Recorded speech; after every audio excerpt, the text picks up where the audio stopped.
Son las 9 de la mañana, tiempo de información en Buenos Días Madrid. Bueno, pues vamos a llevar a nuestra mesa de debate esta situación, lo que se ha vivido en San Lorenzo del Escorial este pasado domingo con esta árbitra, con Alessandra. Saludo a los colaboradores ya en mesa de debate. Antonio Casado, ¿qué tal? Buenos días. ¿Qué hay? Buenos días. Hola, Pilar Velasco, muy buenos días. ¿Qué tal? Muy buenos días. Celo Aparicio también está aquí conmigo y se incorpora de réplica Jaime González. Buenos días, bienvenida. Bueno, Antonio, te pregunto directamente, por desgracia, o sea, ya lo de las peleas de padres cuando están los chavales jugando, eso ya es, bueno, ya no sé ni cómo calificarlo, no me quiero meter en ningún lío diciendo ahora mismo lo que me pasa por la cabeza. Pero en este caso concreto, que es verdad que los árbitros tienen que soportar insultos desde la grada, vejaciones, todo tipo de cosas. Pero en este caso en concreto, que haya, como nos decía la propia madre, que es concejala en Galapagar, que una mujer le diga vete a tu casa a fregar, aparte de todos los insultos, que encima haya un componente machista tan elevado, yo creo que es todavía, si cabe, más lamentable.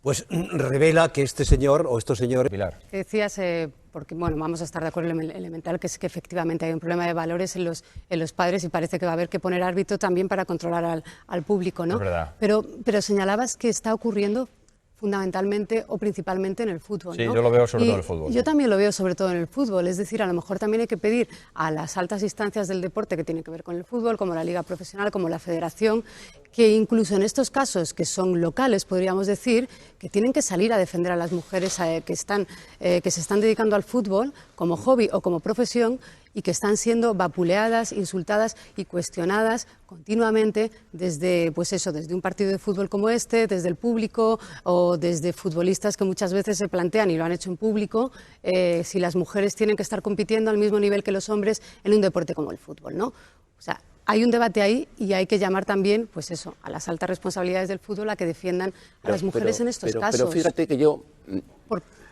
aparte de que es una expresión muy machista, muy costrosa, yo lo que creo que, fíjate, detrás de estas imprecaciones, de estos insultos, no hay tanto machismo, sino como una auténtica y pura mala educación. Es decir, si el árbitro o la árbitra pues sí, hubiera sido de color, la hubieran dicho negro, tal. Es decir, siempre buscan el referente que tiene que ver con la identidad, bien sexual, bien con la raza del árbitro. Y a partir de ahí lanzan lo que tienen que lanzar por la boca, que son todos barbaridades. Pero no es tanto por machismo, sino por el puro insulto. Es decir, todo. ¿Qué vamos a heredar? Pues lo primero que solemos hacer cuando fallece un ser querido, o lo primero que se suele hacer es buscar esto. ¿Sabes qué es esto? ¿Qué es eso que tienes en la mano? Es una especie de rara avis, es una cartilla del banco que ya prácticamente es verdad que casi no utilizamos con la tecnología y demás, pero se busca la cartilla de papá, de mamá, del abuelo. A ver cuánto tenía, o ese tío que se ha muerto un poco lejano, a ver cuánto tenía, cuánto dinero tenía. Y más allá de eso, lo importante es que esa persona que ha fallecido, esto es muy importante, haya otorgado testamento. ¿Eso qué es? Vamos a ver, otorgar testamento es ir al notario por un precio de unos 50-60 euros, a cualquier notario, hay más de 3.000 en toda España, se puede ir a otorgar testamento y decir, yo quiero dejar mi herencia repartida, no hace falta definir en ese otorgamiento de testamento, quiero esto para este hijo, esto para este otro, pero sí decir, lo quiero para mis hijos, o lo quiero para mi esposo, o lo quiero en usufructo, en fin, definir un poco ese camino que luego es muy complicado, porque si no lo hace la persona que luego va a fallecer, lo hará un juez, y eso ahí suele haber bastante problemas. Nos aconsejas que vayamos siempre también al profesional a consultar para evitar problemas. ¿Cuáles son los problemas que nos podemos encontrar? Aquí los vamos a ver. Lo vamos a ver, pero te digo una cosa, Isabel, los notarios informan gratuitamente y pues asesoran gratuitamente. Otra cosa son las tasas que hay que pagar por los actos jurídicos que en realidad pero se el hacen. asesoramiento es gratuito. El asesoramiento es gratuito. Esto es muy importante que lo sepa todo el mundo. Eso es. Entonces, problemas que nos podemos encontrar. A ver, donación en vida. En las herencias hay gente que dona en vida a sus hijos porque tienen problemas, porque lo están pasando mal, le donan una vivienda, le donan un terrenito, le donan una nave, en fin. Esa donación en vida, que es legal, que se hace y que paga sus impuestos, cuando llega el momento de la herencia, se tiene que volver a traer para tenerlo en cuenta a la hora del reparto, a la hora de decir, usted ha tenido una donación en vida, muy bien, está legal, pero hay que tenerlo en cuenta en ese pastel que se reparte, porque es algo que genera problemas. Es algo valoración de los inmuebles. La valoración de los inmuebles. Con el boom económico que tuvimos hace 10 años, los pisos, los inmuebles, todo valía muchísimo. Entonces se hacía muy bien el reparto de las herencias. ¿Qué ocurre? Con la crisis esos pisos han bajado de precio y hay un problema. ¿Cómo hacemos? ¿Cuánto vale?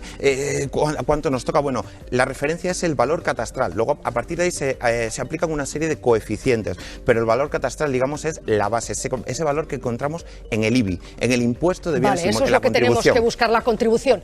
¿Qué pasa si somos viudo, viuda? A ver. Hay otro problema ahí, o puede aparecer otro problema. Los viudos tienen un derecho de usufructo, es decir, se pueden quedar, por ejemplo, con la vivienda de la persona que ha fallecido hasta que ellos fallezcan. Eso no quiere decir que sea suya, la tienen solo en usufructo, pero ese es un derecho que la ley otorga a los viudos y que por lo tanto hay que respetar. No es algo que se pueda decir. Los hijos no pueden decir mamá o papá, vete de aquí, ¿no? Y nosotros nos quedamos con la casa. También hasta en las mejores familias puede causar problemas, lo hemos visto también.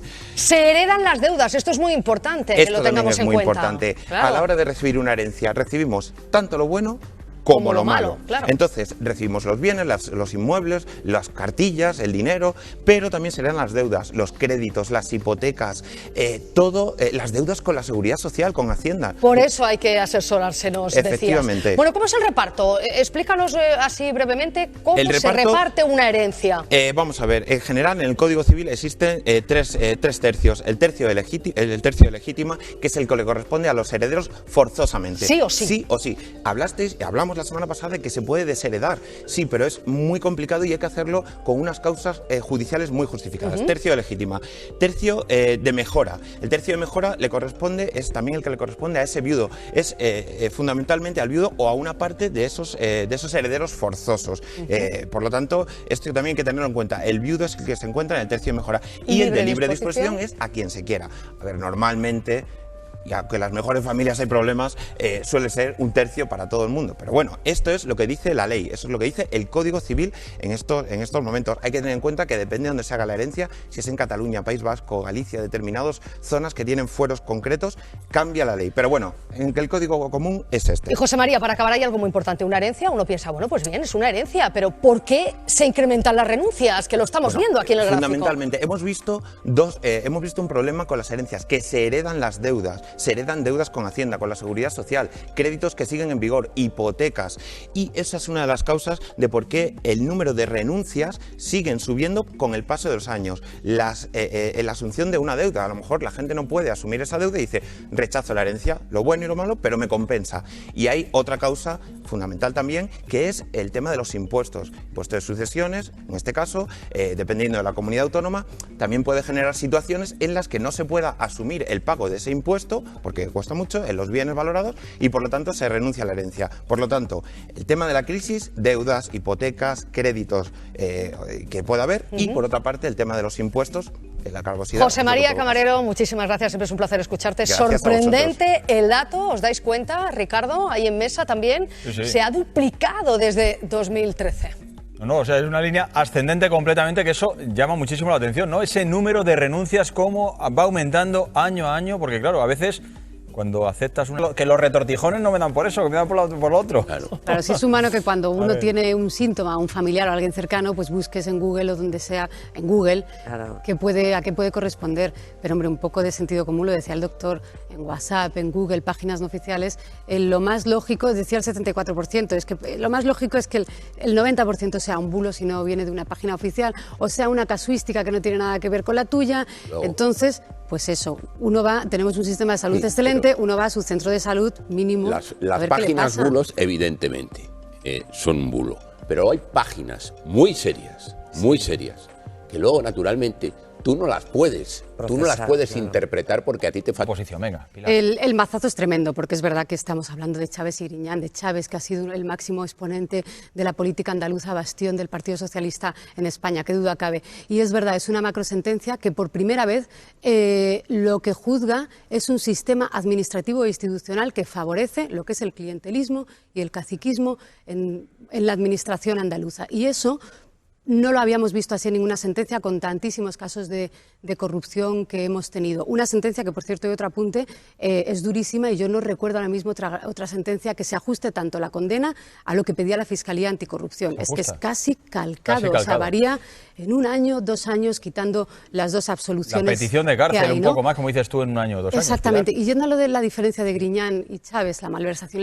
y la prevaricación, es verdad que hay malos augurios en el recurso al Supremo con la prevaricación, porque ya apuntó el juez Barreiro cuando, como aforados, acudieron al Supremo, que, bueno, que ellos eran responsables de ese diseño sistemático en el que las ayudas se desviaban y esos 680 millones se desviaron. Pero la malversación, es verdad que el Supremo apuntó a que no conocían directamente el sistema, sino que no intervinieron en mover el dinero de un sitio a otro directamente, ni tampoco se han llevado un duro. Que no fueron el brazo ejecutor, como decía Jaime. No se han llevado un duro. Vamos a escuchar a la oposición, vamos a escuchar a Chávez Agriñán. Realmente, perdón, igual no ha sido muy rápido. No, tranquila, Chelo, es que quiero escucharles, pero nos quedamos sin tiempo. Pilar, venga, muy breve, por favor. Autocrítica sí, porque eso va vinculado al desgaste de las instituciones, pero responsabilidad es que no es que haya doble rasero, es que parece que no hay rasero. Van a venir las sentencias de Lezo y de Púnica en la Comunidad de Madrid. ¿Alguien puede pedir la dimisión como presidenta de Díaz Ayuso?